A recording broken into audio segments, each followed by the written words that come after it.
Shalom, shalom à vous, frères et sœurs en Christ. Rhapsodie des réalités du dimanche 23 novembre 2025. Notre thème d'aujourd'hui est Pardon et guérison. Pasteur Christ partage avec nous sur Jacques 5, verset 16. Confessez donc vos péchés les uns aux autres et priez les uns pour les autres afin que vous soyez guéris. La prière fervente du juste a une grande efficacité, gloire à Dieu.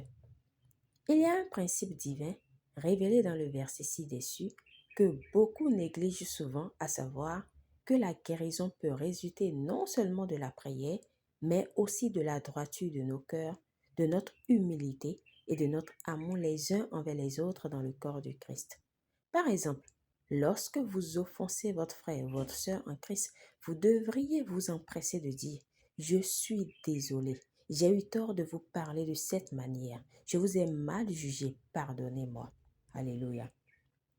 C'est ce que signifie se confesser les uns aux autres. Cela signifie être assez humble pour admettre que vous avez parlé durement, que vous avez mal jugé quelqu'un ou que vous avez gardé une offense dans votre cœur. De plus, plutôt que de condamner ou de critiquer les autres, vous priez pour eux. La Bible dit que lorsque vous faites cela, cela conduit à la guérison. Relisez le verset d'ouverture. Cela me rappelle un témoignage remarquable raconté il y a de nombreuses années par R.W. Chambach au sujet de deux femmes dans une église dont il était le pasteur. L'une avait un goitre qui ne guérissait pas malgré d'innombrables prières. L'autre ne pouvait pas recevoir le Saint-Esprit, peu importe qui lui imposait les mains. À l'insu de beaucoup, les deux femmes se gardaient une longue rancune l'une envers l'autre. Un jour, pendant un service d'église, le pasteur a observé leur comportement et a été poussé à intervenir. Il les a confrontées avec audace et les a exhortées à se réconcilier. Alors qu'elles se pardonnaient mutuellement, en pleurant et s'embrassaient, un miracle s'est produit instantanément. Le goitre a disparu et l'autre femme a commencé à parler en langue. Aucune prière supplémentaire n'a été nécessaire. Quelle leçon! Alléluia! Parfois, ce qui empêche le miracle de certaines personnes, ce n'est pas le manque de prière, mais leur attitude. Peut-être nourrissent-elles de la rancœur, de l'amertume ou refusent-elles de marcher dans l'amour. Dieu prête attention à la façon dont vous traitez vos frères et sœurs en Christ. Soyez chaleureux et aimants envers tout le monde. Il ne devrait jamais avoir une personne que vous n'aimez pas. Certaines personnes saluent et interagissent joyeusement avec tout le monde, mais lorsqu'il s'agit d'une personne en particulier, leur attitude change. Ça, ce n'est pas la voie de Christ. Il nous appelle à nous aimer les uns les autres, à pardonner librement et à vivre en paix avec tous les hommes. Refusez de nourrir de la rancœur comme le dit la Bible. Soyez promptes à pardonner et encore plus promptes à prier pour ceux qui vous haïssent, vous persécutent ou vous maltraitent. C'est le chemin vers une vie saine, épanouie et de bénédiction sans fin. Alléluia, gloire à Dieu. Priez. Cher Père, je te remercie pour l'humilité et l'amour que ta parole et le Saint-Esprit ont fait naître en moi.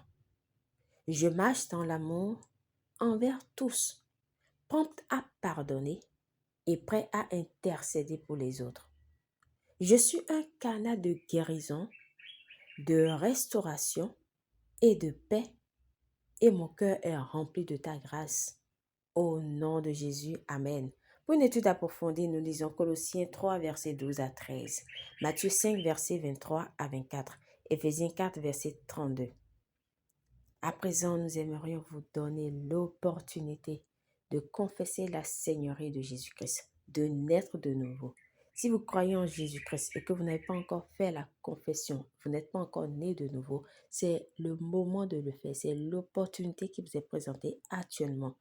Faites cette prière de tout votre cœur et de manière à vous entendre si vous croyez déjà en Jésus-Christ. Gloire à Dieu. Dites, ô Seigneur Dieu, je crois de tout mon cœur en Jésus-Christ, Fils du Dieu vivant. Je crois qu'il est mort pour moi et que Dieu l'a ressuscité des morts. Je crois qu'il est vivant aujourd'hui.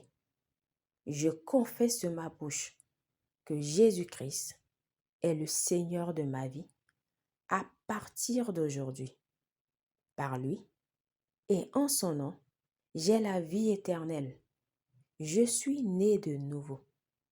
Merci Seigneur d'avoir sauvé mon âme. Je suis désormais un enfant de Dieu. Alléluia. Vous pouvez lire Romains 10, versets 9 à 10.